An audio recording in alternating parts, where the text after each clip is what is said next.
Cette croix me sera toujours chère. Elle est gloire et victoire pour moi. Et par elle, en la maison du Père, la couronne est offerte à ma foi. Et par elle, en la maison du Père, la couronne est offerte à ma foi.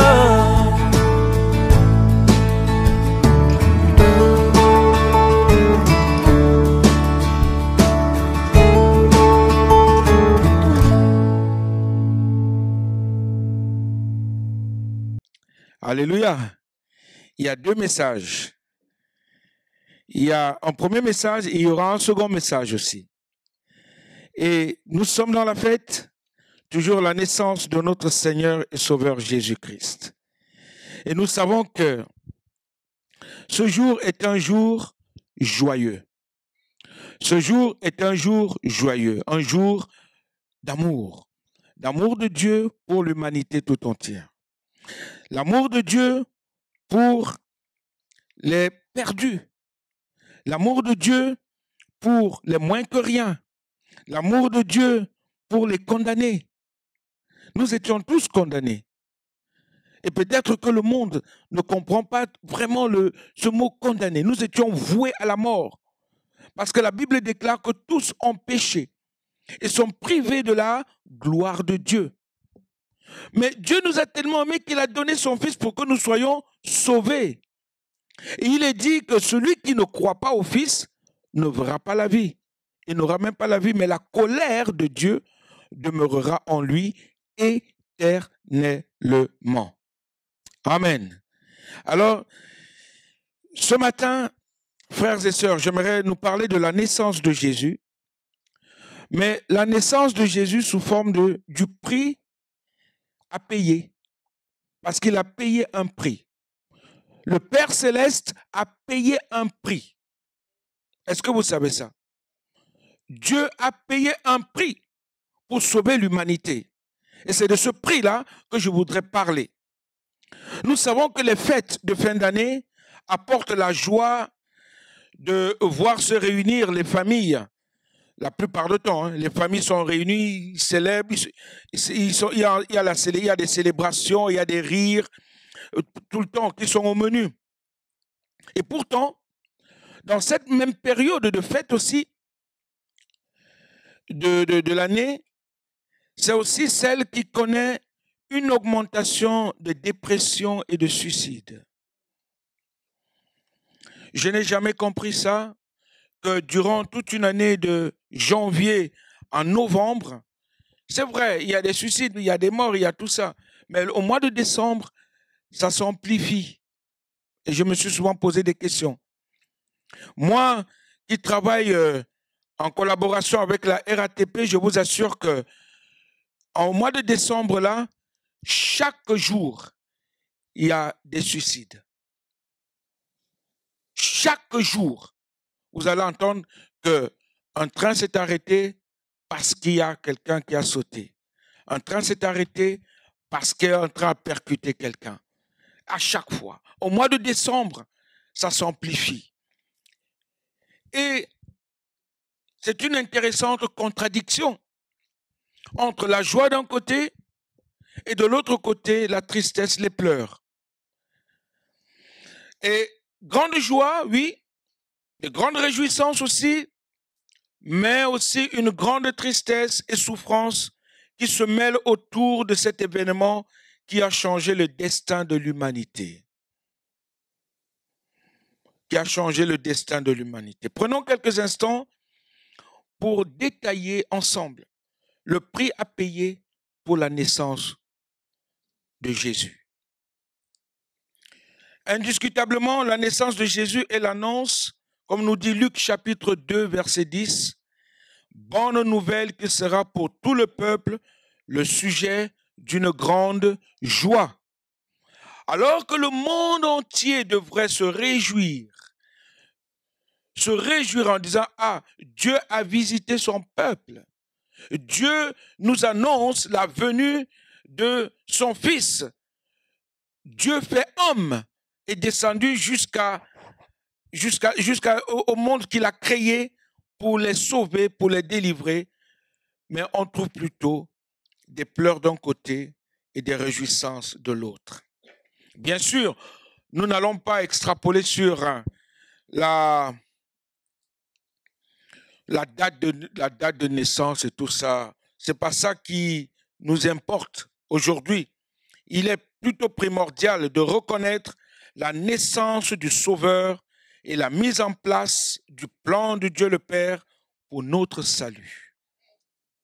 Il fallait que Jésus-Christ naisse pour que le plan du salut du Père se mette en place. Il fallait cela. Luc chapitre 10, verset 11 dit ceci.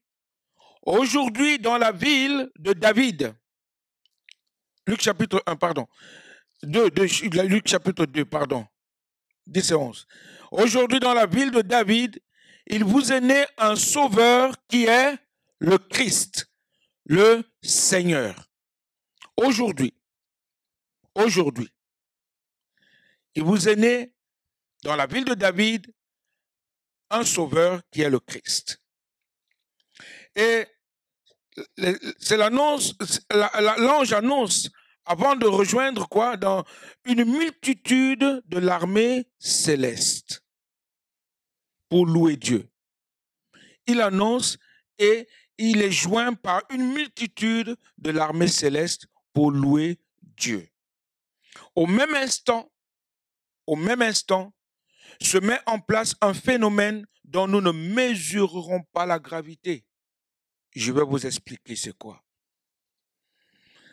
C'est que la Sainte Trinité, le Père, le Fils et le Saint-Esprit vont se séparer. Il y a une grande séparation.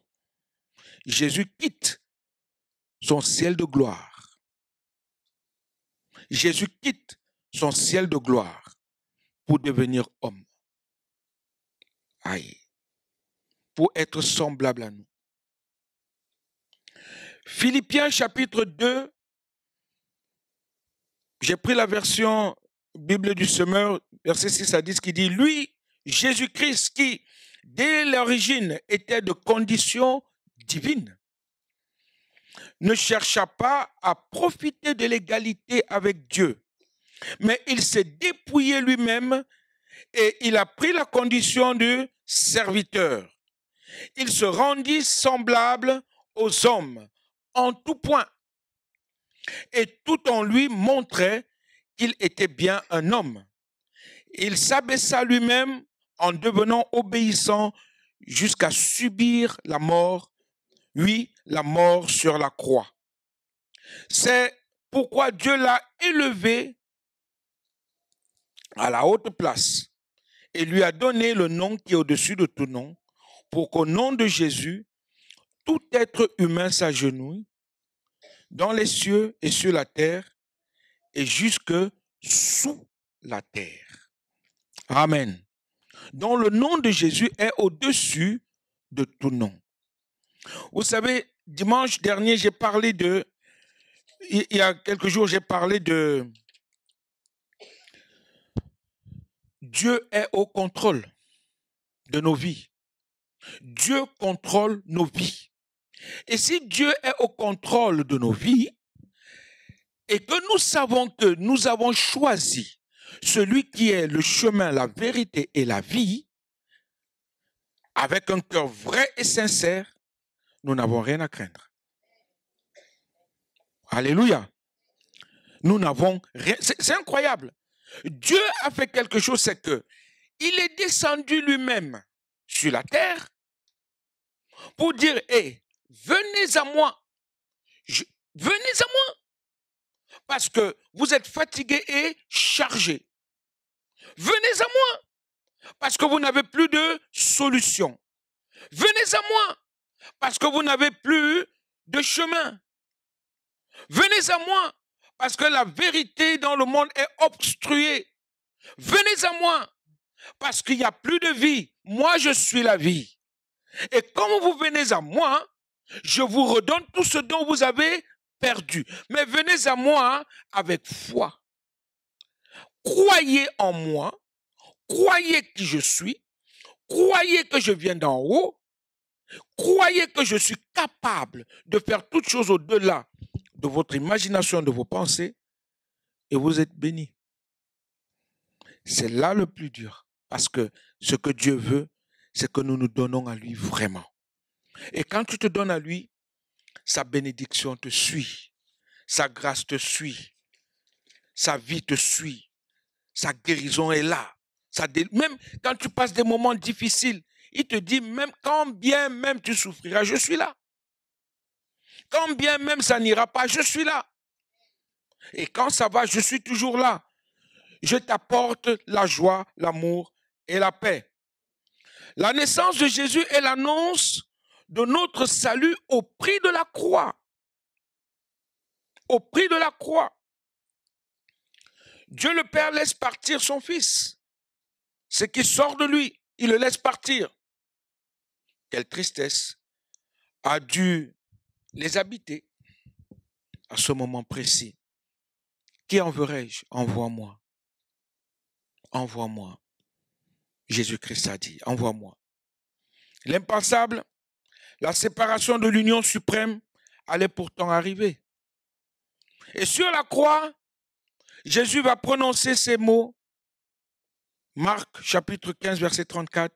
Eloi, Eloi, Eloi, lama sabachthani. Lama sabachthani. C'est-à-dire, mon Dieu, pourquoi m'as-tu abandonné? Eloi, Eloi, Eloi, lama sabachthani. Et la déchirure entre le Père et le Fils, acceptée au moment de l'incarnation de Jésus en tant qu'homme, a été le prix à payer pour que le voile du temple soit déchiré, ou se déchire en deux, depuis le haut jusqu'en bas. Marc 15, verset 38. Vous pourrez le lire aussi. La séparation du Père et du Fils a permis la réunification du Père et des hommes. Alléluia. Écoutez bien, la séparation du Père et du Fils a permis la réunification du Père et des hommes. Pourquoi? Parce qu'il est venu sur la terre. Il est venu sauver. Il est venu délivrer. Il est venu libérer. Il est venu nous réconcilier avec le Père. Jésus-Christ est venu réconcilier les hommes avec le Père. Quelle grâce, quelle joie, quel amour de Dieu pour l'humanité. Et c'est pourquoi nous pouvons lire dans Jean chapitre 3 verset 16, car Dieu a tant aimé le monde qu'il a donné. C'est ça, il a donné. C'est un cadeau, c'est un don que Dieu a fait pour sauver l'humanité. Je vais pour sauver ceux que nous avons créés, ceux qui sont en nous. Parce que le monde est en train le mal, est en train d'envahir le monde.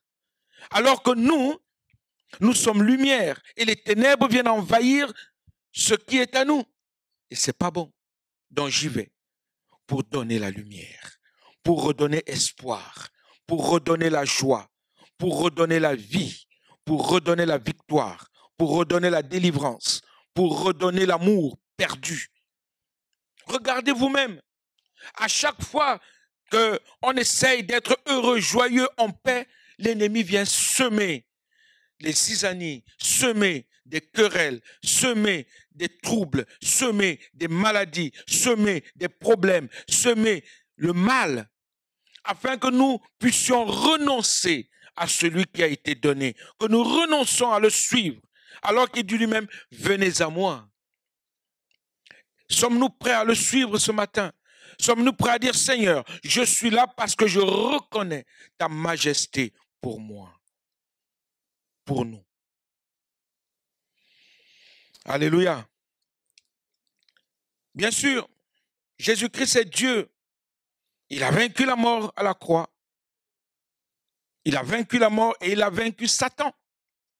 Il a vaincu le péché et son pouvoir.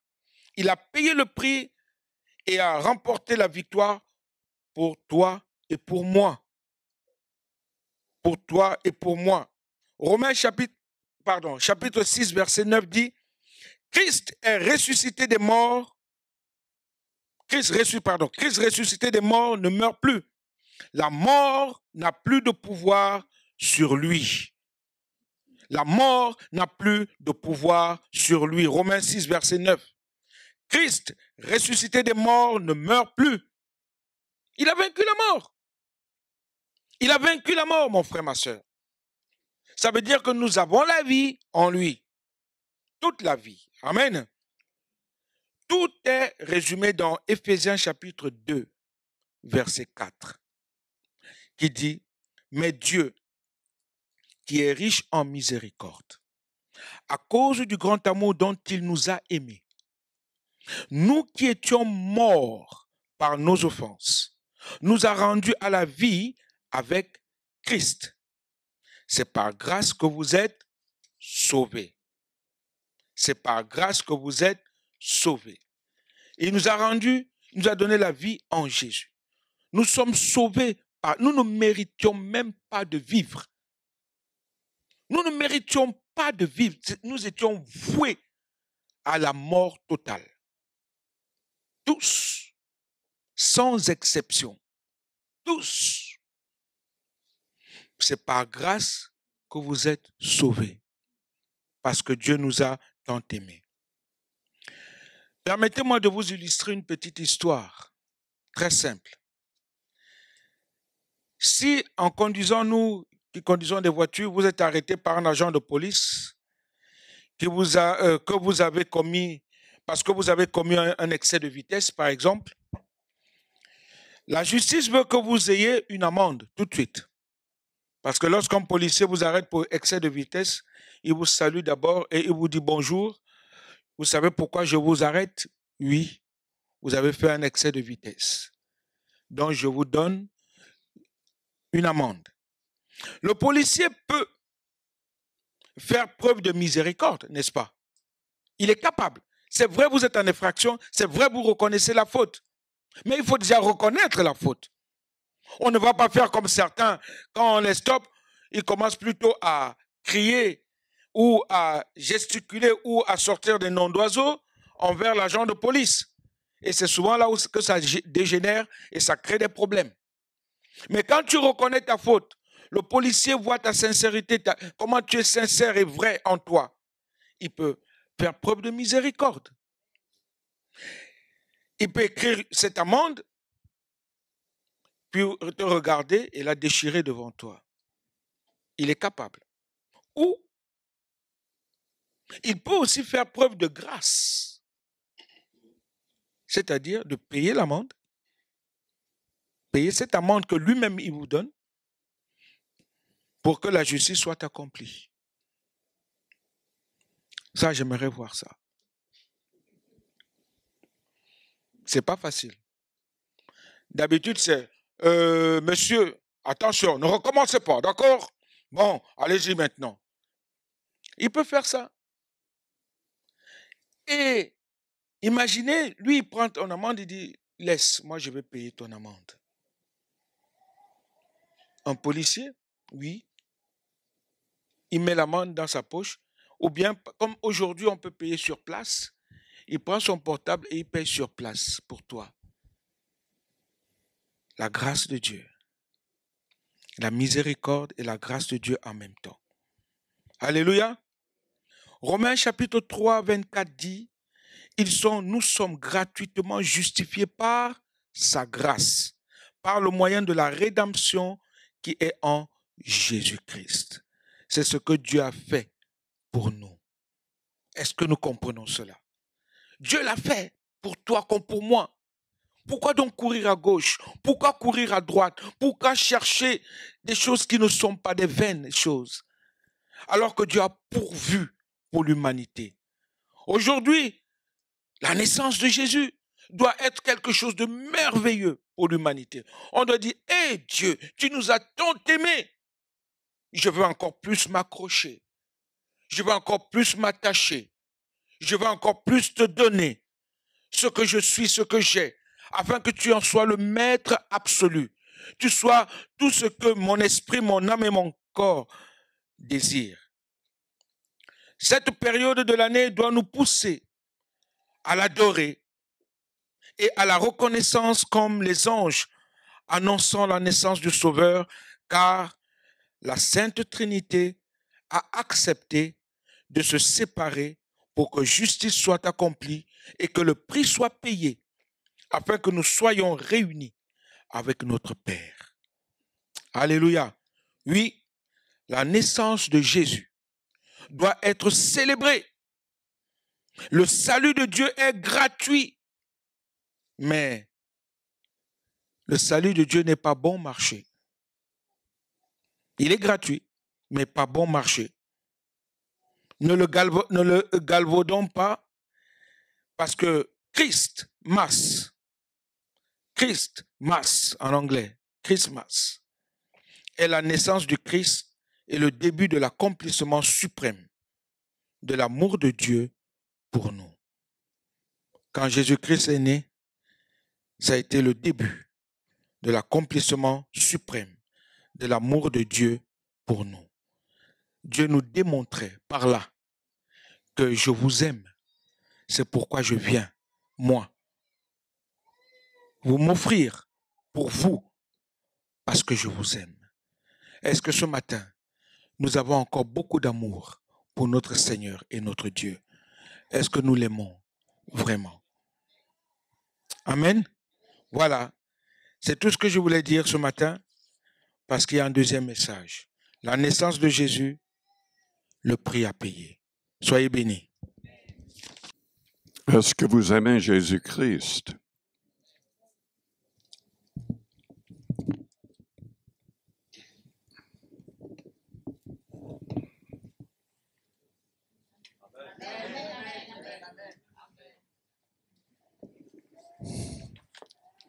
Je vais lire dans Matthieu, chapitre 1er.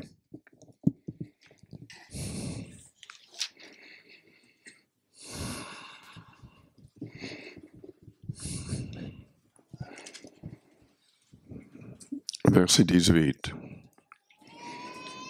Voici de quelle manière arriva la naissance de Jésus-Christ. Marie, sa mère, ayant été fiancée à Joseph, se trouva enceinte par la vertu du Saint-Esprit avant qu'ils eussent habité ensemble. Comprenons que Jésus-Christ existait déjà en forme de Dieu au ciel. Il est le créateur de toutes choses selon plusieurs passages. Dieu a permis que son Fils crée tout. Tout a été fait par lui et pour lui.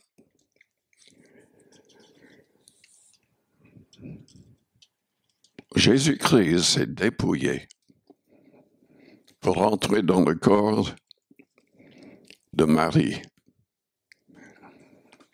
Enfin, le corps préparé par le Saint-Esprit en Marie. Ce n'était évidemment pas du tout une naissance normale, mais la manifestation d'une humilité incroyable.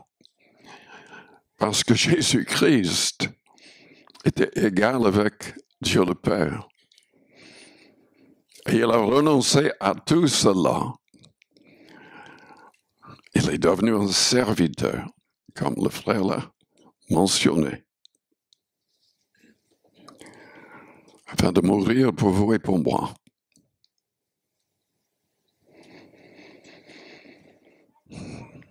Joseph, son époux, qui était un homme de bien et qui ne voulait pas la diffamer, se proposa de rompre secrètement avec elle. Comme il y pensait, voici un ange du Seigneur lui apparut en songe et dit, Joseph, fils de David, ne crains pas de prendre avec toi Marie, ta femme, car l'enfant qu'elle a conçu vient du Saint-Esprit. Elle enfantera un fils, et tu lui donneras le nom de Jésus. C'est lui qui sauvera son peuple de ses péchés. Nous sommes appelés à être des témoins de Jésus-Christ le Seigneur. Nous ne sommes pas appelés à être témoins de Jéhovah. Bien que les témoins de Jéhovah ne comprennent même pas que Jésus-Christ est lui-même celui qu'ils appellent Jéhovah faussement. Parce qu'en fait, le mot Jéhovah n'est pas dans la Bible, n'a jamais été dans la Bible, pas dans les bonnes traductions en tout cas, parce qu'il y a en hébreu rien d'autre que YHWH que les Juifs ne prononcent pas. Ils disent Adonai toujours à la place. C'est même écrit au-dessus dans les Bibles les plus anciennes, les parchemins.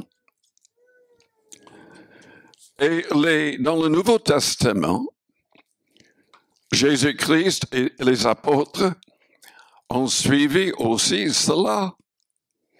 Ils n'ont jamais parlé en essayant de prononcer le YHWH, ils disaient Seigneur. Mais ce que nous avons par les apôtres est écrit en grec. Et c'est Kyrios en grec. Seigneur.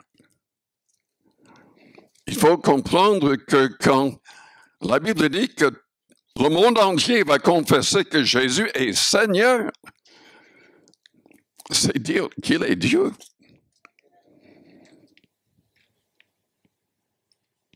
Celui qui est le YHWH de l'Ancien Testament. Et il y a des passages dans l'Ancien Testament qui sont très, très clairs, où c'est le Seigneur, le YHWH qui parle de ce qui va se passer pendant sa vie et sa crucifixion.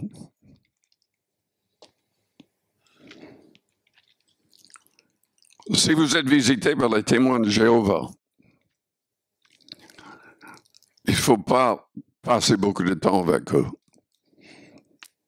Il ne faut même pas les laisser entrer, il faut leur parler à la porte. La Bible dit de ne pas saluer les gens qui apportent de fausses doctrines, de ne pas les laisser entrer. Il faut leur montrer clairement que selon Actes chapitre 1er, verset 8, que Jésus-Christ a envoyé le Saint-Esprit pour que nous soyons ses témoins. Nous sommes témoins de Jésus-Christ.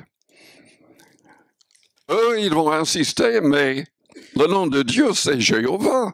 Il faut parler de cela. Mais Philippiens chapitre 2 dit quoi? Que Jésus est le nom élevé au-dessus de tout nom. De tout nom. Et c'est uniquement le fait de confesser ce nom-là qui peut nous sauver. Et il faut comprendre qu'il faut le confesser en tant que Christ et Seigneur. Car un jour, tous au-dessous, sur terre et en dessous, vont être obligés de confesser que Jésus-Christ est Seigneur.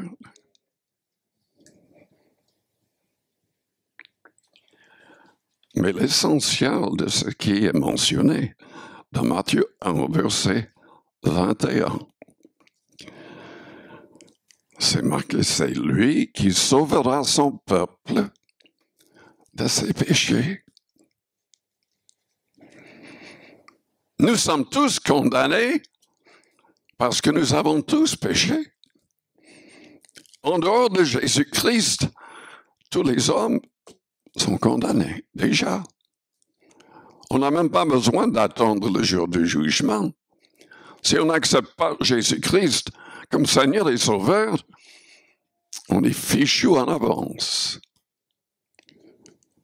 Notre nom pour aller au ciel et pour saisir la vie éternelle est lié au livre de vie.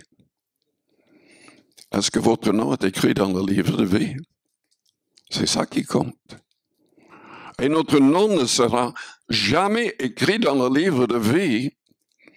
C'est l'Apocalypse 20 qui en parle. À moins de croire en Jésus-Christ. Assez pour être prêt à donner nos vies pour lui. Assez pour vivre dans la sainteté pour lui.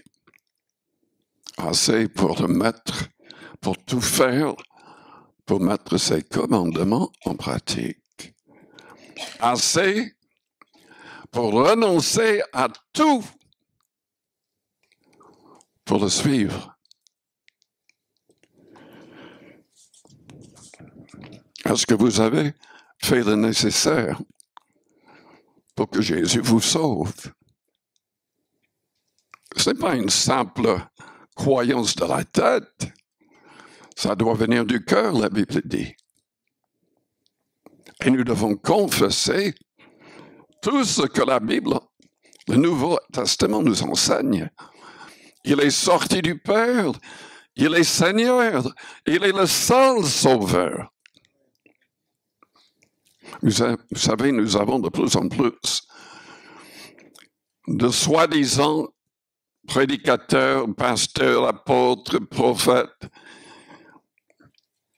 qui travaillent pour le diable. Parce qu'ils sont en train d'enseigner qu'enfin, ce n'est pas uniquement Jésus qui peut nous sauver. Si les gens croient en Dieu, Dieu va pardonner. Mais c'est faux. C'est faux.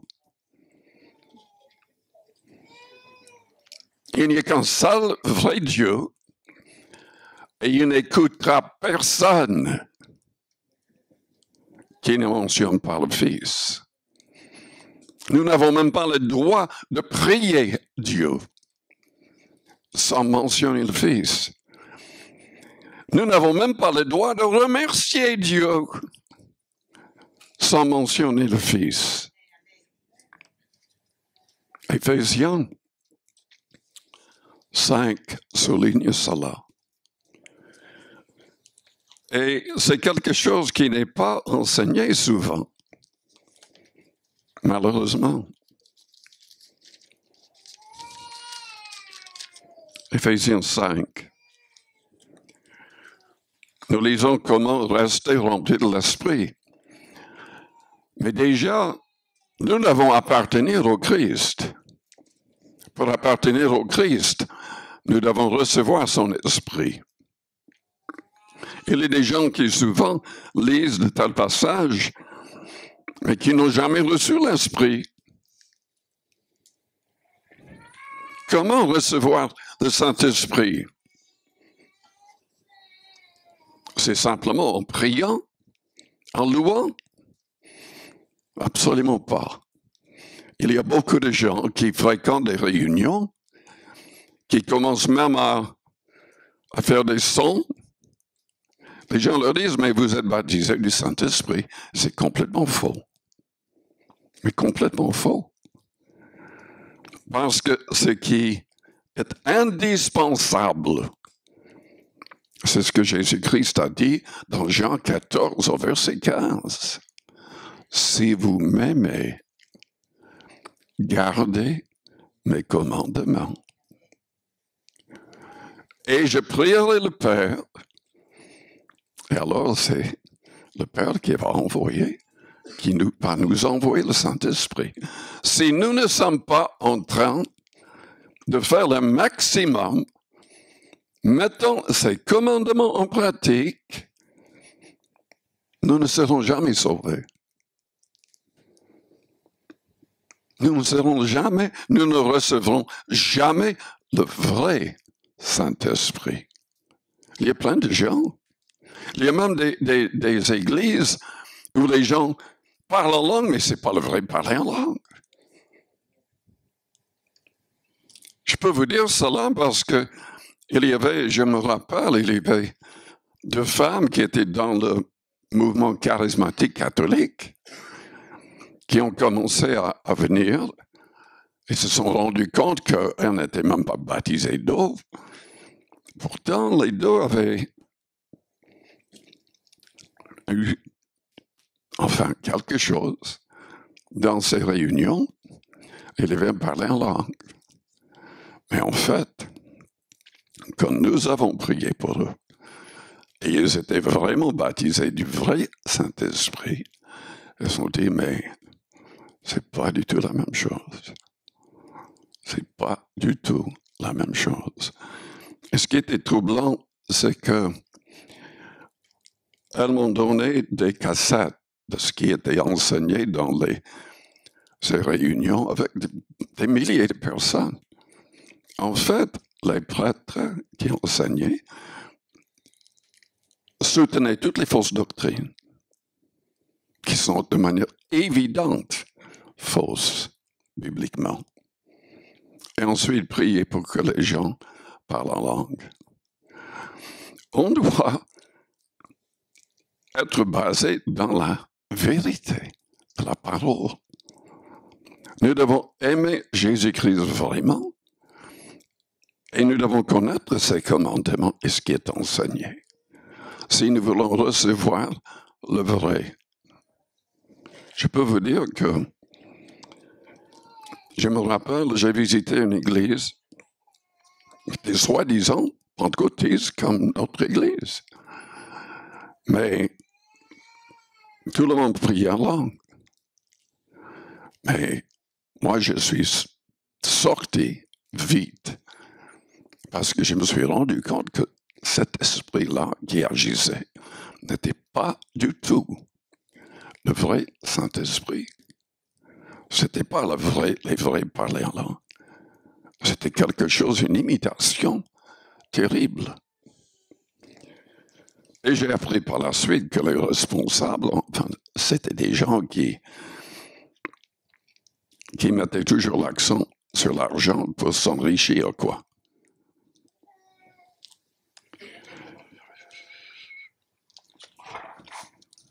Est-ce que vous avez permis que Jésus-Christ vous sauve? Il a tout accompli sur la croix, mais il doit tout accomplir en nous pour qu'on soit réellement ses disciples. Est-ce que vous avez même pris le temps de lire les évangiles pour connaître ses commandements? En tout cas, je remarque que beaucoup ne suivent pas. Parfois, ils jeûnent même, mais ils le racontent à tout le monde combien de temps ils passaient dans le jeûne. Mais Jésus, dans Matthieu 6, a dit de ne jamais le dire. Il raconte combien il donne pour aider les pauvres. Et Jésus a dit de ne jamais faire ça. Mais si on donne, de le faire en secret. Il y a plein de choses dans les commandements du Christ. C'est lui qui sauve. Ce n'est pas un prédicateur qui va vous sauver, parce que le prédicateur peut être en train de vous enseigner mal. Lisez la Bible vous-même. surtout le nouveau, parce que l'ancien a été changé par le Christ. Beaucoup de choses ont changé partout, loin de là. Ce qui n'a pas été changé est mentionné dans le nouveau. Mais plein de choses ont été changées, ou plutôt précisées pour notre époque. Mais attention, attention. On me parle de plus en plus de gens qui disent qu'il faut vivre avec son époque. Certains défendaient le pape qui actuellement a fait des choses a dit des choses qui ne sont même pas acceptées par les catholiques. Et apparemment en Afrique, aux États-Unis, beaucoup de cardinaux s'opposent de manière violente contre ces propos. Mais beaucoup de gens disent, mais enfin, il faut vivre avec son époque. Non. Absolument pas. Si vous vivez avec votre époque et vous mettez de côté la parole, vous serez damné. Tout simplement.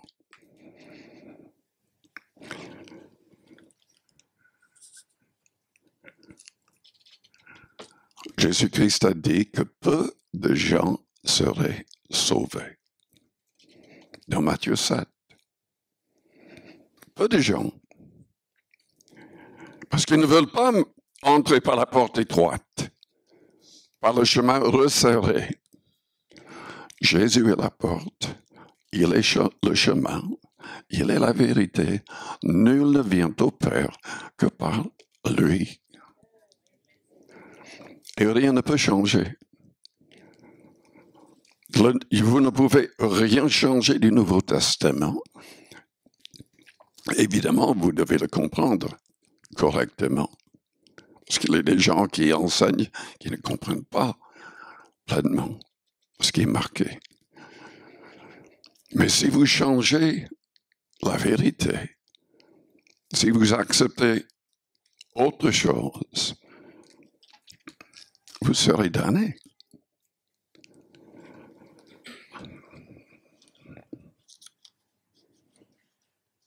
Les fils d'Aaron à l'époque de Moïse ont fait l'erreur de ne pas suivre ce que Dieu avait dit. Ils ont offert du feu étranger et Dieu les a détruits immédiatement. Il a dit à Aaron, vous ne quitterez pas votre tente, vous n'allez pas entrer en deuil pour vos fils, ou vous serez frappés vous-même. Dieu n'accepte pas ceux qui changent sa parole.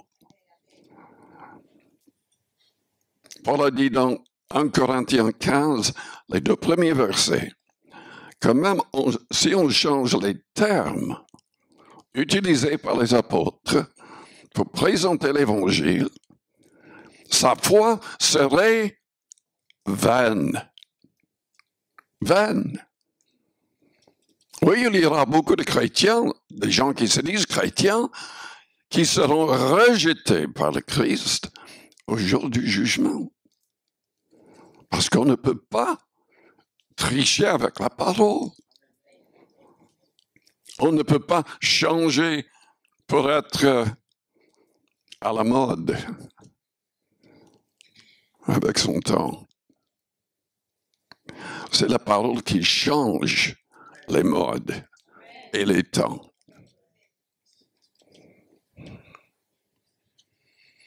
Galates, chapitre 1er, Paul a dit que si on changeait même un tout petit peu l'Évangile, on serait anathème, damné, maudit pour l'éternité.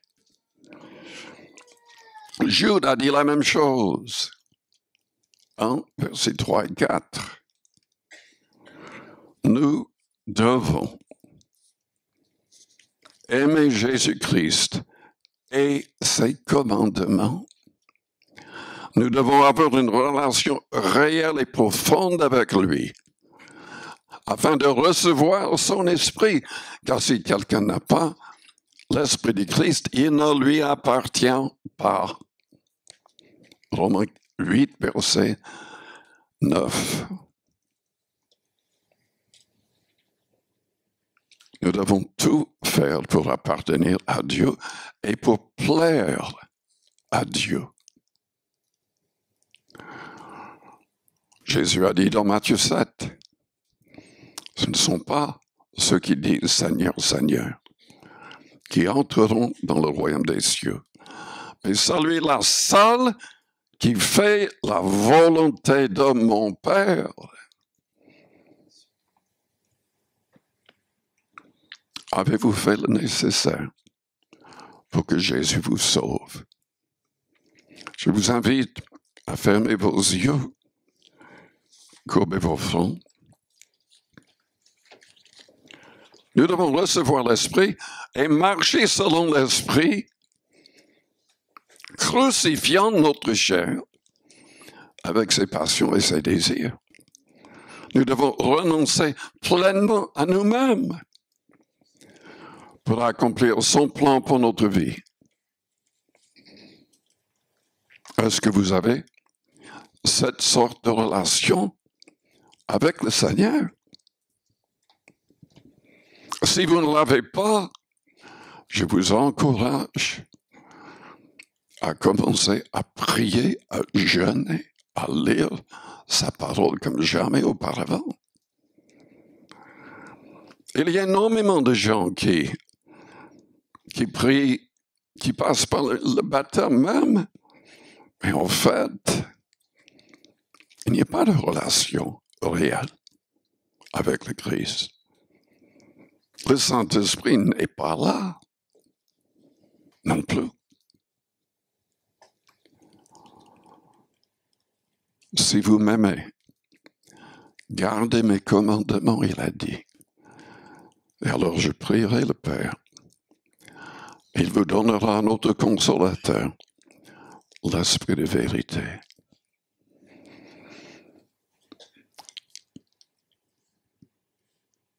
Pendant que les yeux restent fermés, les fronts courbés, si vous avez besoin de prière, vous voulez être en règle, vous voulez une relation réelle et profonde, vous voulez être un vrai disciple et vous voulez accomplir son plan pour votre vie, et vous avez besoin de prière, faites-moi signe. En élevant votre main juste, pour l'instant, je la verrai. Et plusieurs personnes. Amen. Amen. Nous avons en fait tous besoin de renouveler notre engagement avec le Seigneur régulièrement. Parce que nous pouvons nous laisser aveugler, trompés par les choses du monde, par les gens autour de nous, par les circonstances. Et évidemment, le diable, il va tout essayer pour nous faire tomber tout au long de notre vie. Et nous devons lutter. Paul a dit, travaillez à votre salut avec crainte et tremblement. Père Céleste, je prie pour les personnes qui ont élevé la main, mais je prie aussi pour nous tous. Pardonne nos manquements, nos fautes. Aide-nous à te plaire en toutes choses.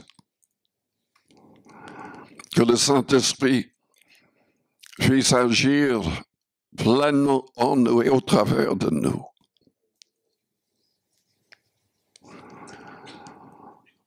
Purifie-nous, sanctifie-nous.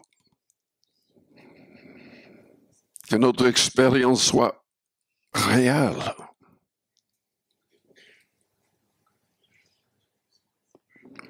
À votre place, priez. Mettez-vous en règle. C'est le Saint-Esprit vous montre ce que vous devez faire, ou ce que vous devez éviter, ce que vous devez changer. Engagez-vous avec le Seigneur.